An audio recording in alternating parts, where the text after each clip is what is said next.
નમસ્કાર મિત્રો, સ્વાગત છે તમારું અમારી YouTube channel Gujarat jobs and ન્યૂઝમાં. મિત્રો, ઈટ ધ પે કમિશનને લઈને સરકારી કર્મચારીઓ માટે નવી આશા જોવા મળી રહી છે. પગાર અને પેન્શનમાં મોટા વધારા સાથે નવી શરૂઆત થવા જઈ રહી છે. કેન્દ્ર સરકાર દ્વારા 8મા પગાર પંચને લીલી ઝંડી આપી દેવામાં આવી છે અને અપેક્ષા છે કે તે 1 જાન્યુઆરી 2026થી લાગુ પડશે. તેના અમલથી દેશભરમાં આવેલા આશરે 1 કરોડથી પણ વધુ કેન્દ્ર સરકારના કર્મચારીઓ અને પેન્શનરોના જીવનમાં નાણાકીય રીતે મોટો બદલાવ આવશે. ફિટમેટ ફેક્ટર વધવાથી પગારમાં પણ મોટો વધારો થશે.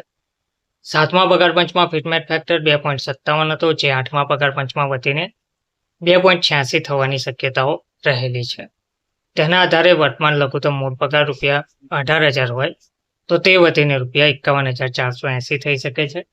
એ જ રીતે પેન્શન પણ ₹9,000થી વધીને આશરે ₹25,740 થવાની શક્યતા રહેલી છે. તો વિવિધ લેવલ મુજબ પગાર ધોરણ કેટલું રહેશે? લેવલ 3 ગ્રેડ પે 2,000, મૂળ પગાર ₹57,456, કુલ પગાર ₹74,845. લેવલ 6 ગ્રેડ પે 4200, મૂળ પગાર ₹93,708, કુલ પગાર ₹1,19,758. લેવલ 9 પ્રમાણે ગ્રેડ પે 5400, મૂળ પગાર ₹1,40,220, કુલ પગાર ₹1,81,073. લેવલ 11 પ્રમાણે ગ્રેડ પે 6600, મૂળ પગાર ₹1,84,452, કુલ પગાર ₹2,35,920. આ નવો માળખો કર્મચારીઓના ઇન હેન્ડ પગારમાં મોટો વધારો લાવશે. વધતા ભથ્થા અને ફાળાની વાત કરીએ તો મૂળ પગારમાં વધારા સાથે HRA, TA જેવા ભથ્થામાં પણ નોંધપાત્ર વધારો થશે. તેમજ NPS માટેના કર્મચારી અને સરકારના ફાળવણી દરમાં પણ વધારો થવાની સંભાવના રહેલી છે, જેમાં CGHS જેવી આરોગ્ય સેવાઓ માટેની માસિક કપાત પણ વધારે પગારને કારણે વધશે.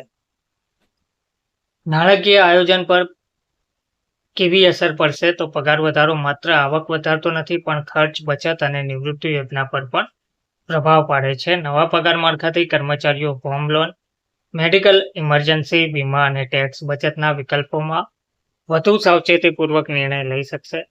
8મો પગાર પંચ માત્ર પગાર સુધારો નથી, પણ તે કર્મચારીઓના જીવનમાં સ્થાયી નાણાકીય સુરક્ષા અને ભવિષ્યની રચનામાં મહત્વપૂર્ણ ભાગ ભજવી શકે છે. 2026 પછીનો સમય કેન્દ્રીય કર્મચારીઓ માટે નવી આશાઓ અને વધુ સકારાત્મક ભવિષ્ય લઈને આવશે તેવું જોવા મળી રહ્યું છે. TOPPW સચિવ V. શ્રીનિવાસને જણાવ્યું હતું કે આ આદેશ કર્મચારીઓની માંગ પર આધારિત છે અને આનાથી વિવિધ પેન્શન યોજનાઓના લાભોમાં રહેલી અસમાનતાનો પણ અંત આવશે. આનાથી NPS અને UPS વચ્ચે સ્પષ્ટતા પણ વધશે. મોટી સંખ્યામાં કર્મચારીઓ UPS અપનાવશે.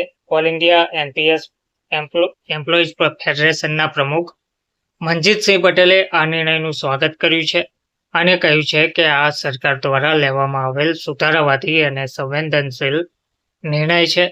તેમણે આશા પણ વ્યક્ત કરી છે કે આ આદેશ પછી વધુને વધુ કર્મચારીઓ UPS યોજનાનો વિકલ્પ પસંદ કરશે, કારણ કે તે તેમને તેમની ભવિષ્યની નાણાકીય સુરક્ષા અંગે વિશ્વાસ આપશે.